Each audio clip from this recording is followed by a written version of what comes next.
All right, so one of the progressive commentators that I follow for, not to the same extent as secular talker, Jimmy, is David Pakman, and he put up a segment yesterday about a caller who basically asked him if Yang would simply disappear in the event that he doesn't win the Democratic primary, so the 2020 Democratic primary, and also if he became the nominee, loses to Trump. And I'm looking at the comment section before I start watching the entirety of the video, and I get a little worried because there's some familiar faces who are basically getting pissed off, and I'm trying to figure out what David said that was so offensive to these people. And his biggest and most egregious claim was that he didn't believe Yang would win. Um, and here's my thing. So I've talked about Yang have rising and whatnot beforehand. But it kind of pisses me off when people can't just look at something in a practical way. For example, a couple of months ago, Warren was polling relatively low compared to where she is now. Um, if at that point I had said when she was in fifth, sixth, seventh place, what happens if she doesn't win? Would anyone have said, oh my God, why are you daring to question the possibility that this person's victory is not a guarantee? Because no one's victory in this primary is a guarantee. I don't know who's going to win at this point, but because of that, I have thought seriously about what happens in the event that this person wins, that person wins, this one wins.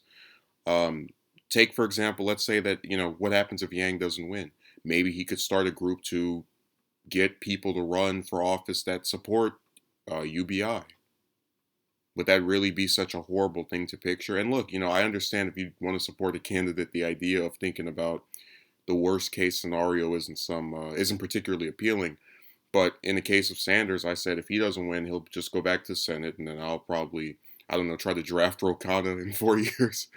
But I don't think about that because I hope it's is reality, or this is something that I'm so eagerly looking forward to. You have to face the fact that when you have a crowded primary, there's a good chance that the person you like might not win. Um, and in the aftermath of that, you don't say, "Oh, this candidate was the only person who could have saved us." Screw the entire system, because I highly doubt that whether he wins or not, Yang after this primary is going to say, "Oh yes, if this didn't go this one way I wanted, I'm never going to get involved with politics again." His supporters would be pissed off. They want to see him involved with this stuff. Um, and I've seen some comparisons to Trump that they've made, and here's the bottom line. Um, so I've said before, the only three candidates I would vote for out of this whole primary are Sanders, Gabbard, and Yang.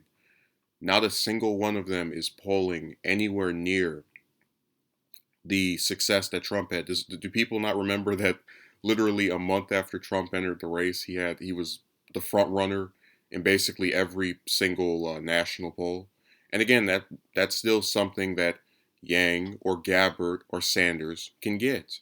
But the person who's most likely paralleling Trump at this point is Biden. And I'm not saying that some Biden supporter or someone who wants Biden to win. I'm simply stating that you got to, when you remember what occurred, making those comparisons of, well, did you say the same thing when Trump won? They don't correlate because the circumstances are not identical to each other. They have some levels of variances.